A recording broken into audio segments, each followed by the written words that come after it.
Hey everybody, Shane here, Shoebox Legends. Thanks for joining me for a quick episode today. Hopefully my voice holds out. I apologize if I sound a little bit off, getting over an illness that had me down for the count the last few days, but I'm feeling a little bit better and wanted to get back on the horse here, creating some YouTube content, and I figured what better way to do it than to introduce my latest cheese box, the Morgan Brothers cream cheese box that you see in front of you. And what this contains is buyback cards. So I have a huge backlog of buybacks that I've accumulated over the last 10 years or more. I used to buy tons of lots and singles of star players, etc.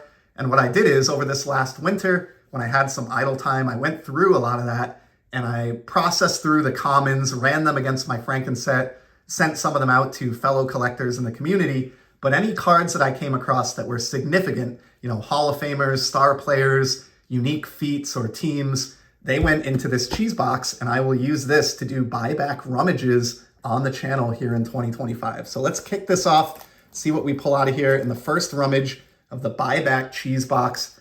And we start with Jim Wynn. How about that? On the 76 Topps, he's got the All-Star designation here, and this is a 2014 Topps buyback. I did a whole episode recently as a side note called Buybacks 101, where I got into the different buyback programs over the years, how to identify them, how they were issued, etc. So you can check that out a couple episodes back if you're interested in that. Next up, here's a cool one, Hank Bauer on the 65 design, which I love, that flag, one of my favorite set designs that Topps has ever given us. And this is a really cool manager card here for the Orioles. It's a Topps Heritage box topper buyback, and going to make a pretty strong case for inclusion in my buyback Frankenset at card number 323. So Hank Bauer, love to see that. And we'll put him up in the background here as well. So all kinds of stuff in here spanning the decades. There may even be a few hockey cards throughout, although it is mostly going to be baseball. And here's one, Hall of Famer David Ortiz on the All-Star card from 2006. This is an update card, number UH221, so this won't be eligible for my Frankenset as an update card, but nonetheless, as a Red Sox fan and a David Ortiz fan, I'm happy to see this one spill out of the box. He provided a lot of great memories for me over the years, watching games in person at Fenway Park, as well as on TV. Just one of the all-time clutch hitters in the history of the Red Sox franchise, and happy to see that Hall of Famer spill out of the box. We've got some, it looks like, that are in top loaders here as well. So these were probably singles. And here's a cool one. This is from the 2024 Advent calendar. These came out last holiday season. This is originally the 2020 Mookie Betts base card. Pretty cool one here. Significant in that it was his first season with LA in 2020. In fact, I think this is a famously photoshopped image where he's technically with the Red Sox here, but is photoshopped in with the Dodgers. And of course, he won his first World Series championship with LA in that first season. And then this one is kind of cool because in 2024, the year that the buyback program came out, of course, he won another championship with LA. So championships in both the original year of this card and the buyback year of this card, making that a sneaky cool Mookie Betts. And Mookie off to a fantastic start to his 2024 campaign as well. Love to see that as a Betts fan. Definitely a cool Advent buyback there. Here's a neat one from 1968 Topps.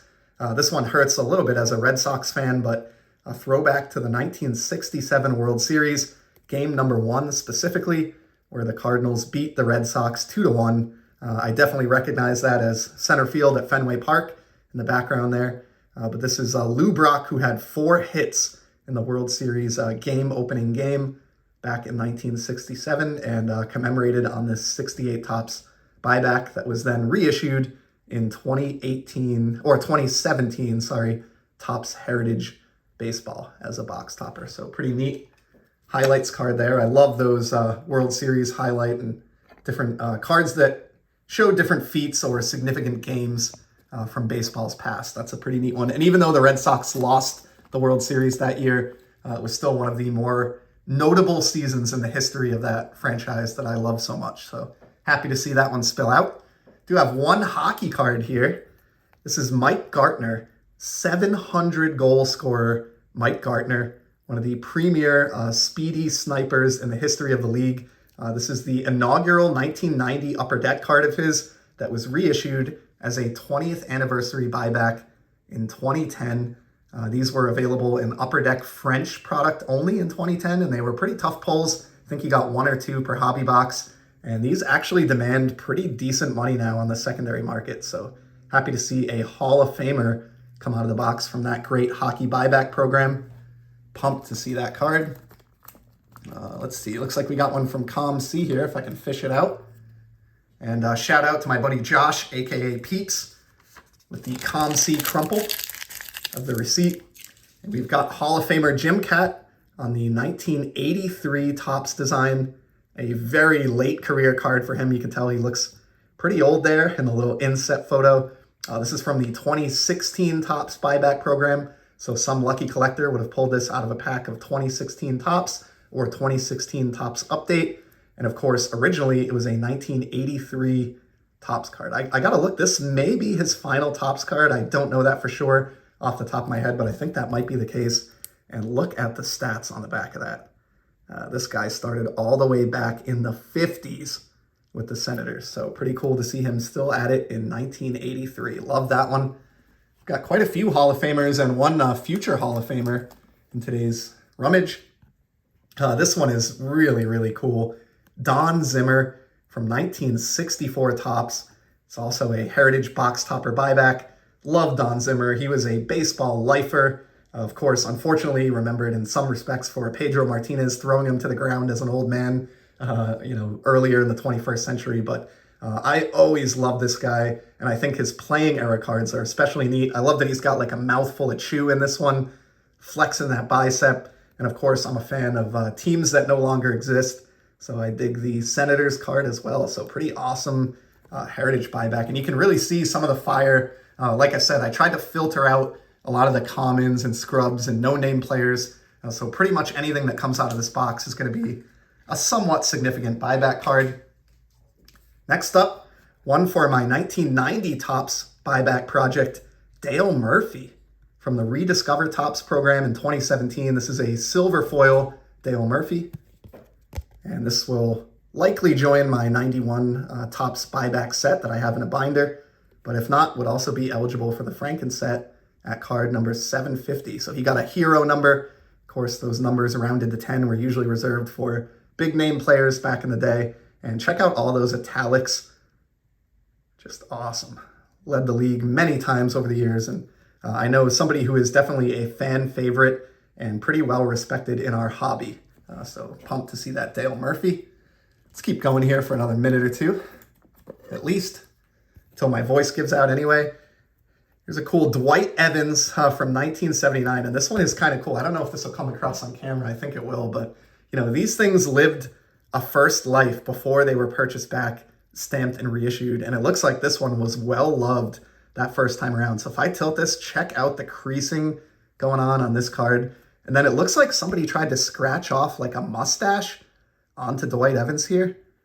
Like the surface of the card is damaged right across his upper lip. So it kind of gives it a mustache look. So yeah, pretty wild 1979 Dwight Evans. Speaking of fan favorites with Dale Murphy, he's one that was a definite fan favorite here in Boston. And another cool card to come out of the box here at number 155. And let's go over to the top-loaded section here over on the right. And we've got another hockey card. This is from the 2020 Leaf Pro Set Memories buyback program, where they issued hockey buybacks of the 3 years of the Pro Set brand that came out in the 90s before they went bankrupt. And this is Hall of Fame defenseman Doug Wilson. These are numbered out of just 5 copies. So I've got copy 3 of 5 on the Doug Wilson from 1990 Pro Set. I love this colorful release. These are my favorites to find from this buyback program. To me, the first set that they did was, heads and tails above the second 2, and then they went bankrupt after just 3 releases. So Doug Wilson, Hall of Fame defenseman, and the second Hall of Fame hockey buyback in today's rummage. Got another one from Com C here, and this is a banger. We're going to close out on this one today. This was a one-and-done program that they did in Topps Heritage that featured Willie Mays buybacks. And they were referred to as 20 Giants seasons. So Mays played 20 seasons out in San Francisco. And in this particular year of Topps Heritage, let me consult the receipt here. I forget exactly when this came out. 2020 in Topps Heritage, they did buybacks of Willie Mays' playing era cards. They stamped them with these 20 Giants seasons flag stamps and then issued them in Topps Heritage. Now, I should have looked it up. I didn't know I was going to pull this, obviously, but I don't think these were box toppers. I think these may have just been pulled in the actual packs. I'll have to go back and verify that. But in any event, how about a 1972 Topps Willie Mays in action in buyback format? I mean, that is incredible. In the opinion of many, the greatest player ever to play the game. He's certainly in the top 5 anyway, I think by almost any account. And just so pumped to see this one come out of the box. Card number 50 is going to be a pretty big challenge as far as making its way into the Franken set. As you might imagine, over the years, I've gotten some pretty good number 50 buybacks, but I would have to say that this one is right up there with any of the others, and a very fitting conclusion to the first buyback cheese box rummage here in 2025. So Willie Mays caps it off. Hope you enjoyed this one. I'm loving this project. I love these twice issued cards. You're probably tired of hearing about them here on my channel, but I'm just very passionate about these. Nice little niche in the hobby that I've created here, and excited to do some further rummages in this box as 2025 unfolds. But for today, we'll wrap it up there. I don't think I'll be able to top Willie Mays. Certainly appreciate you giving me some of your time. I know there's a ton of content out there, so I truly appreciate your viewership and support. And I'll be back soon, as you know, with some more content. Until then, just enjoy the hobby, everybody. Take care.